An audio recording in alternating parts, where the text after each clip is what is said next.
প্রিয় শিক্ষার্থীরা, Prince English একাডেমিতে তোমাদেরকে স্বাগতম। তোমরা সবাই কেমন আছো? আশা করি সবাই ভালো আছো। তো আজকে তোমাদের জন্য খুবই একটা সহজ টপিকস নিয়ে আসছি, তা হচ্ছে গিয়া সাবজেক্ট এবং প্রেডিকেট। তো টপিকসটা খুব সহজ হলেও এই বিষয়ে কিন্তু আমাদের অনেক কনফিউশন আছে, আমাদের অনেক মানে সন্দেহ আছে এই বিষয়ে। তাহলে আমাদের কি কোনো কনফিউশনটা আমাদের অবশ্যই দূর করতে যদি আমরা না পারি, একটা ক্লিয়ার ধারণা না থাকে কোনো বিষয়ে, তবে কিন্তু আমাদের ভেদ বা বেসিকটা দুর্বল থেকে যায়। তো বেসিক দুর্বলতা থেকে গেলে আমাদের কিন্তু আমাদের অনেক পরীক্ষার হলে কনফিউশনে পড়ে যায়, বা আমাদের পরবর্তীতে যেমন ডিপ আলোচনায় যখন যাব, বড় বড় টপিক জানবো, তখন কিন্তু আমরা এই বিষয়ে আমরা ভুল করব। তো সেই সকল ক্লিয়ার আজকের আমি পরিষ্কার করে দিব। তো সাবজেক্ট এবং প্রেডিকেট, তো সাবজেক্ট এবং প্রেডিকেট কি? সাবজেক্ট হচ্ছে কর্তা। একটা বাক্য যাকে ঘিরিয়ে সম্পন্ন হয়, হ্যাঁ, সেটা হচ্ছে সাবজেক্ট। তাহলে ডুয়ার, যে ক্রিয়াটা করে, বাক্যে যে ক্রিয়াটা করে, সে হচ্ছে সাবজেক্ট। হ্যাঁ, আর মানে যা করে সেটা হচ্ছে প্রেডিকেট। তাহলে বলতে পারো যে একটা বাক্যে কি সবসময় ক্রিয়া থাকে বা ভার্ব থাকে, ক্রিয়া সম্পন্ন হয়? না, অনেক সময় অনেক বাক্যে কোনো ভার্ব থাকে না, এরকম অনেক বাক্য আছে, তবে সেটাই সাবজেক্ট কেনা। তবে এখানে এখানে সাবজেক্ট হচ্ছে সে যাকে ঘিরে বাক্যটা তৈরি হয় এবং যা সম্পর্কে আলোচনা করা হয়, বর্ণনা করা হয়, সে হচ্ছে সাবজেক্ট। আর একটা বিষয়, সাবজেক্ট কি বাক্যে সবসময় প্রথমেই থাকে, না মাঝখানে থাকে, না শেষে থাকে? না, বাক্যে সবসময় প্রথমে থাকে না। সাবজেক্ট অনেক সময় বাক্যের শেষেও থাকতে পারে বা মাঝেও থাকতে পারে। আর একটা বিষয় হচ্ছে গিয়া যে সাবজেক্ট সকল বাক্যে কি সাবজেক্ট থাকে? হ্যাঁ, বাক্য তো অনেক প্রকারের বাক্য আছে, সেন্টেন্স অনেক প্রকারের আছে। তাহলে সকল প্রকার বাক্য কি সাবজেক্ট থাকে? হ্যাঁ, সকল প্রকারের বাক্য সাবজেক্ট থাকে, শুধু ইম্পারেটিভ সেন্টেন্স ছাড়া। ইম্পারেটিভ সেন্টেন্স কোনটা? আদেশ, উপদেশ, নিষেধ যে বাক্যকে দ্বারা বোঝায় ইম্পারেটিভ সেন্টেন্স। তাহলে ইম্পারেটিভ সেন্টেন্স কেন কেন সাবজেক্ট থাকে না? কারণ হচ্ছে কি, ইম্পারেটিভ সেন্টেন্স আমরা জানি ভার্ব দ্বারা শুরু হয়, বাক্যে প্রথমে ভার্ব বসে। তাহলে আমরা ইম্পারেটিভ সেন্টেন্স ছাড়া অন্য যে কোনো সেন্টেন্স যখন আমরা লিখি বা বলি, তখন কিন্তু আমরা ওই যে পার্সনটা, ওই পার্সনটার সাথে বলি। হ্যাঁ, ওই পার্সনটাকে সাথে বলি না, ওই পার্সনটা জাস্ট থার্ড পার্সন হিসেবে থাকে, অথবা অনেক সময় নিজের সম্পর্কে বলা হয়। হ্যাঁ, কিন্তু সেকেন্ড পার্সন ইম্পারেটিভ সেন্টেন্স সবসময় একটা সাবজেক্টই থাকে, সেকেন্ড পার্সন। তো সেই জন্য সেকেন্ড পার্সন কেন উল্লেখ থাকে না? যখন আমরা একটু মনে করো, যখন আমরা তোমাকে তুমি সেকেন্ড পার্সন, হ্যাঁ, যখন আমরা তোমাকে বলি যে তোমার নাম ধরো রেজা, আমি বললাম রেজা তুমি আমার সাথে আছো, কাছাকাছি, সামনাসামনি। এখন তখন কি আমি বলি রেজা তুমি আমাকে এক গ্লাস পানি দাও? এটা বলি? আমরা কিন্তু এটা বলি না। রেজা, হ্যাঁ, তখন আমরা কি বলি? আমাকে এক গ্লাস পানি দাও, আমাকে এক গ্লাস পানি দাও। কিন্তু তখন কিন্তু ওই নামটা উল্লেখ করি না, সাবজেক্ট উল্লেখ করি না। এরকম, অর্থাৎ আমরা ইম্পারেটিভ সেন্টেন্সটা যাই করি বা যাই বলি, আদেশ, উপদেশ, নিষেধ, সম্পূর্ণ কিন্তু কর্তার সাথে বলি, কর্তাকেই বলি।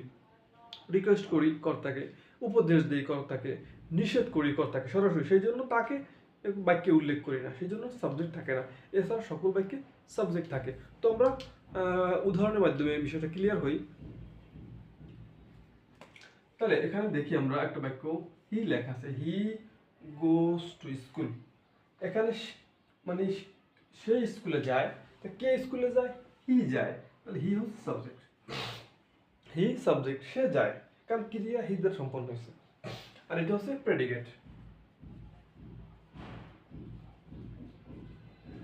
তাহলে এখানে দেখি, রেজা ইজ প্লেইং ফুটবল। তাহলে কে ফুটবল খেলে? রেজা খেলে। কার দ্বারা? সাবজেক্ট মানে কি, ক্রিয়া বা কর্তা। তো কর্তাকে এ বাক্যের ক্রিয়া সম্পন্ন, কাজটা সম্পন্ন করছে কি, কে ফুটবল খেলে? রেজা খেলে। রেজা সাবজেক্ট, ইজ প্লেইং সম্পূর্ণটা একটা প্রেডিকেট। কারণ একটা বাক্যে দুইটা অংশ থাকে, সাবজেক্ট, প্রেডিকেট।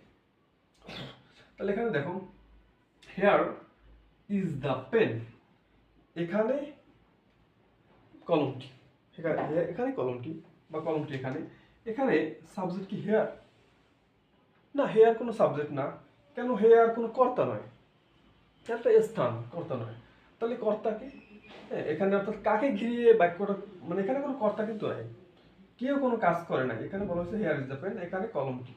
হুম, তাহলে এখানে একটা আমরা বলেছি যে সবসময় কর্তা বাক্যের সাবজেক্ট হয় না, তো যাকে ঘিরে সাবজেক্ট মানে সেন্টেন্স তৈরি হয় বা বা তার অবস্থা বর্ণনা করা হয়, গুণ বর্ণনা করা হয়, সেটা সাবজেক্ট হয়। তাহলে এখানে কাকে ঘিরে মানে বাক্যটা তৈরি হয়? হিয়ার ইজ দ্য পেন, পেনকে ঘিরে। তাহলে পেন হচ্ছে সাবজেক্ট, দ্য পেন হচ্ছে সাবজেক্ট, এবং এটা হচ্ছে প্রেডিকেট। তাহলে দেখো সবসময় কিন্তু সাবজেক্ট বাক্যের প্রথমে বসে না, শেষেও বসে।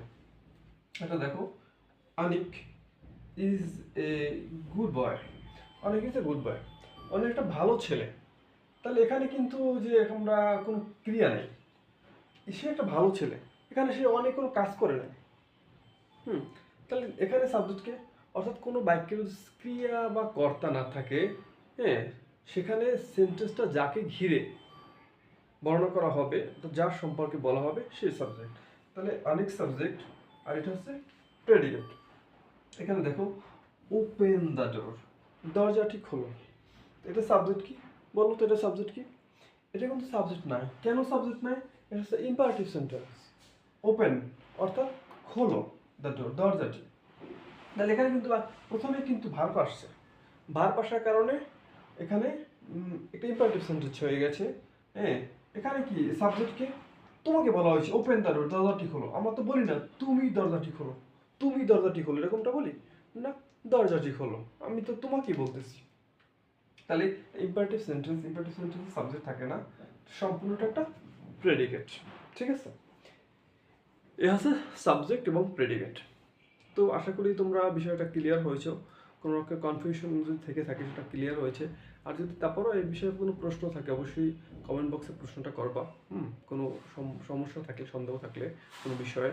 এই আর ভিডিওটা ভালো লাগলে অবশ্যই সাবস্ক্রাইব করে, মানে লাইক দিয়ে তোমাদের মতামতটা জানিয়ে যাবো। এরকম ভিডিও এবং ইংরেজি গ্রামারের সকল ভিডিও ধারাবাহিকভাবে আমি দিব। তো অবশ্যই আমার চ্যানেলের সাথে থাকবা, সাবস্ক্রাইব করে বেল আইকনটাকে অন করে পাশে থাকবা। আর আমার চ্যানেলটা নতুন, আমি একজন পেশাদার শিক্ষক, কিন্তু আমি আমার এই চ্যানেলটা নতুন, সেই জন্য তোমাদের সহযোগিতা কামনা করছি। আমি একটু তোমাদের সবার আমার এই জ্ঞানটাকে সবার মাঝে ছড়াই দিতে চাই, সাহায্য মানে এই, তাই তোমরা আমার চ্যানেলটাকে আমার সাহায্য করবা সাবস্ক্রাইব করে, হ্যাঁ, লাইক কমেন্ট বেশি বেশি করে আমার পাশে থাকবা। তো আজকের মতো এই পর্যন্তই, ভালো থাকবা, সুস্থ থাকবা।